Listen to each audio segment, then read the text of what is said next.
everyone. I've got completely sidetracked today. I was looking for my wool felt because I wanted to have a go at decorating my peg doll, the peg that Linda Cooper Pierce sent me in my Happy Mail. It's here somewhere. Where is it? There we go. And I found my paracord and some other wool twine and various other things. And decided to have a go at creating macrame dolls, really. That's what these are. I learnt macrame a while ago. The men, Steve's friends, the men in the pub, all went through a phase of wearing paracord bracelets, and they had me ordering paracord in all sorts of different colours so that I could make them bracelets. They're expensive to buy and they're very easy to make. So I take my paracord and my tools down to the local pub and make them to order as they sat there supping their beer.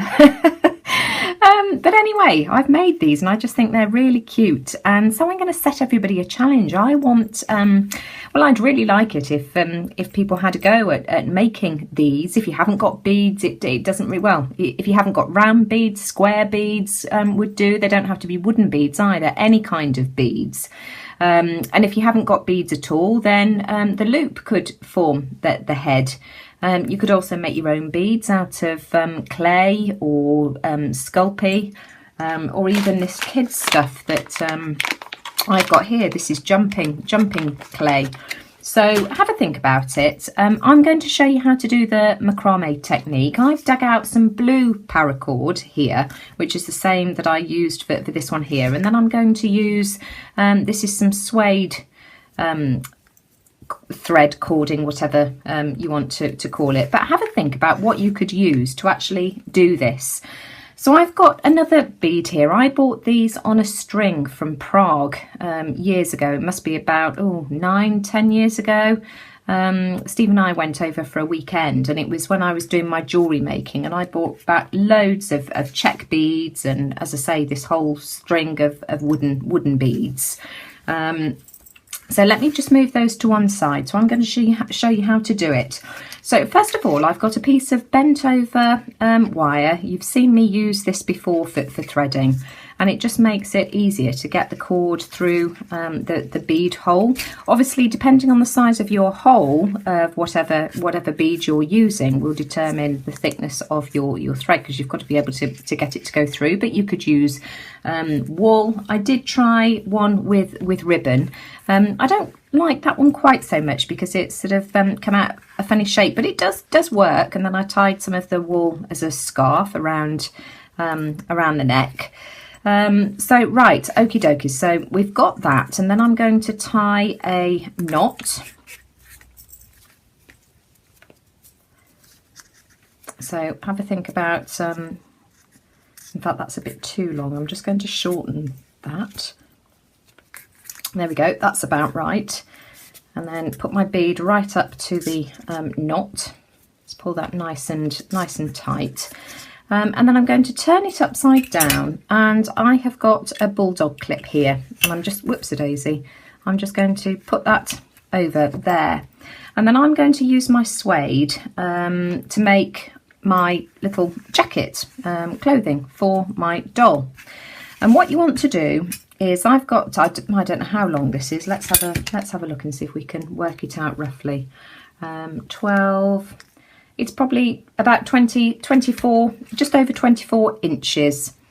But I'm going to put that underneath the cord like that, and I want it roughly equal on both sides. And then it doesn't matter whether you start left to right, but this is how you're going to do it. You're going to take one end and you're going to form a bend over the top of your cord. Then you're going to take the opposite side and you're going to bring that over. So let me just show you again. So you've got equal sides. So you're going to form a loop with one side. So cross it over. So one goes under, one goes over. Then you're going to take the opposite side and put that so that you're sort of making sort of like a square. And then you're going to take that opposite side and wrap it under like that and pull tight. Okay, so then you'll end up with a knot on one side, and that determines where your little loop is going to go. So this time I'm wrapping it round the other way, so I'm forming my little oval. I'm going to take the other side over the top, bring it underneath the bottom, pull it through and tighten everything up. And you want to pull it sort of fairly tight. You want those little knots close together. So then I've got my knot on the right hand side this time, so I'm going to wrap it over again, form my bend, bring the opposite side over the top, underneath, pull it through and then pull tight. So now we've got the knot on this side, so we form our bend, put the opposite side over the top, take it underneath and pull it through and pull tight. So now we've got our knot on this side, so we form our bend, take the opposite side over the top, take it underneath and pull it through and pull tight. And you're just going to keep repeating this until you're happy with the size of the dress, jacket, whatever you've made. So now I've got the knot on this side, so I form my loop, I take the opposite side over the top and underneath, pull it through, and I think I'm going to do one more and then I'm going to call that done. So my knot's on this side, so I form my loop, I take the opposite side over the top, take it underneath and pull it through, and there we go. And let's see how that looks. So now I just want to pull it tight and take it up to the top. And in fact, I think I could probably, because this is quite thin, I can probably do a couple more. So I'm going to form my bend. My knot's on this side, so I'm forming my bend. I take my other one over the top, underneath and pull it through. There we go. And so now I've got my knot on this side, so I form my bend. I take the opposite side over the top and underneath the cord and pull it through. And that should probably do it. Pull everything nice and tight. There we go.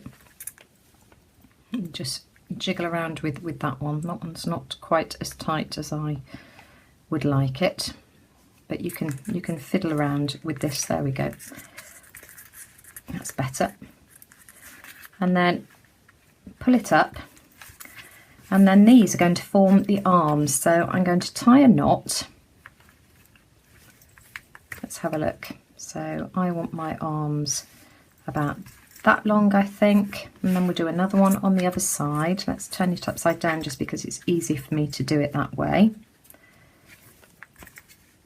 and make sure that they're both about the same kind of size. That's about right, and then we can trim that, trim it on the other side. There we go. And then we're going to do the same with the legs. So we just tie a knot in the paracord or whatever it is that you're using. And another one in the other side. Make sure that the legs are both the same size.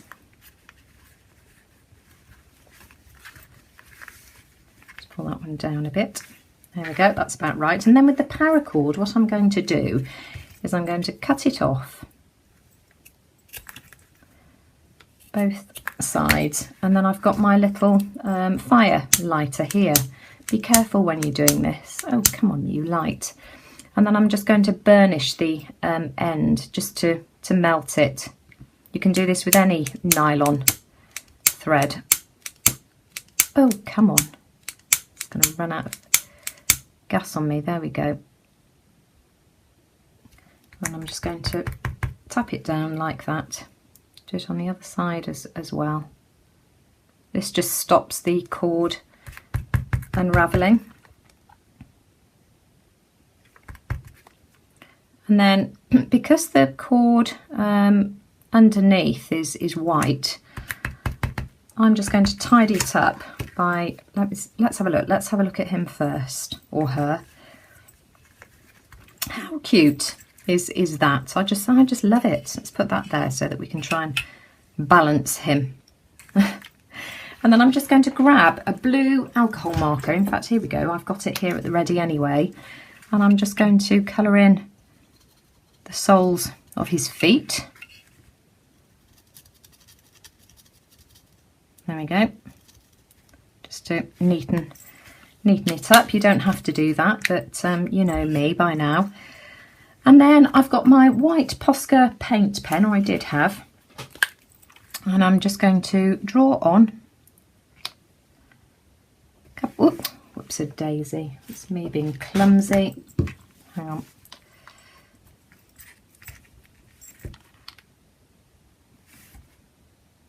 Couple of eyes and a mouth. And there he is. That's it. Job. And so here's my little family of macrame bead dolls. I just think these are adorable. They're so cute. I can't wait to see what you guys come up with. But just to give you some ideas of what you can use, I've used nylon cord for this one here. If you do use nylon, you'll need to add a dab of glue on the ends, otherwise it will unravel. I used wool felt string for this one here. I bought this from my local floristry wholesalers. I've got it in a few different colours, and I just thought that was just so lovely. I couldn't resist. You could use shoelaces, you could use leather thong, you could cut up an old t-shirt. What else could you use? Sari silk. So really have a think about what you can use. As I say, if you haven't got wooden beads, just use any beads, or if you haven't got beads at all, just use the loop as the head. But you can make key rings out of this if you just added a ring to the end. They'd make great stocking fillers or presents for you know, not really small kids, but for children anyway. But you can decorate the legs. You could wrap string or threads around the legs to make socks. You can decorate them with buttons, paint the beads. I can't wait to see what you guys come up with. But if anybody decides to give this a go, I'd love to see a picture. So, you know, please feel free to send me a message via Facebook. If you like this, give me a thumbs up and let me know what you think in the comments below. Take care, everyone. I'll see you all again soon.